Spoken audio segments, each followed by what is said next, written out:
I am Camille Manybeads Tso, and I am a proud young Navajo filmmaker who walks in the footsteps of her ancestor every day.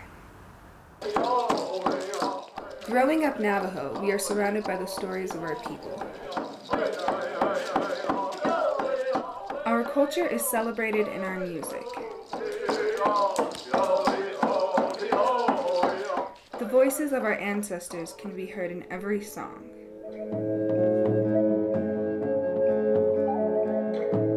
Our history shines through in every painting, in every basket, and every rug. One story I grew up with was the tale of Yellow Woman, my great-great-great-grandmother.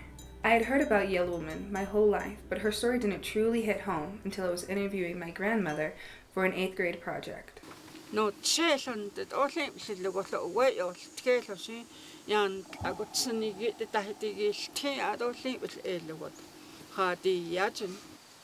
the age of 16, pregnant with her 2nd child, Yellow Woman was forced into the long walk of the Navajo. She was shot in the belly, but still did not give up. During my grandmother's interview, she walked me out behind her hogan to the spot where the cavalry caught up with my brave ancestor.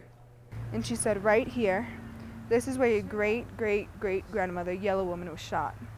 And at that moment, I decided, you know what, I have to do a film on Yellow Woman. I dressed as Yellow Woman and tried to retrace her steps. I wanted to understand what it was like for her to be on the run and later forced to walk far from her home to an internment camp. So far, I've shown my film in over 30 film festivals in Colorado, Wales, and the annual Navajo Festival in northern Arizona. This is Camille Manybeads Tso. Let's give her a warm welcome.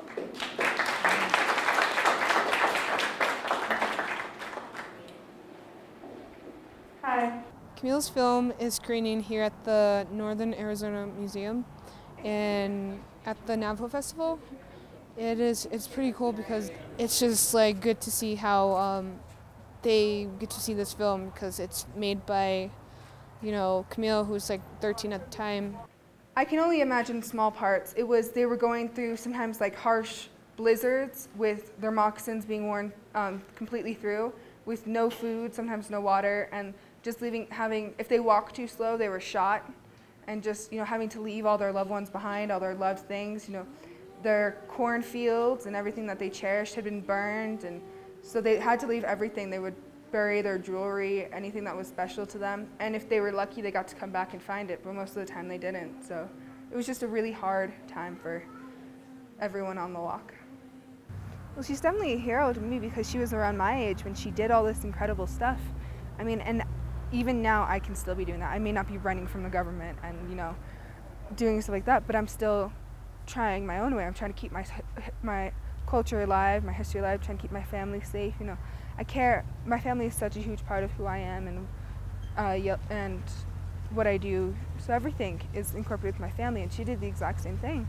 She's carrying on that story and sharing it with other people, and she's showing that she cares. And I think that connection shows that our history, our culture, our ways of life, I guess it won't be broken. And I think that is very hopeful. She made me really proud of who I am, my culture, her, my family, everyone. And I know she's made a lot of people in my family really proud too. And I hope that I make them really proud.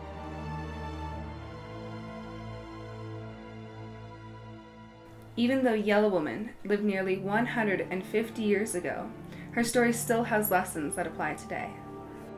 I've gotten kids coming up to me going, you know, that really inspired me. I want to go. My grandmother has a story about during the Holocaust, or my other grandmother has a story of the Trail of Tears. And I'm hoping it's teaching kids to go look back into their own history and figure out what stories they have and learn more about their family. The courage and persistence Yellow Woman showed so long ago inspires me every day and serves as a shining example as I continue my own journey.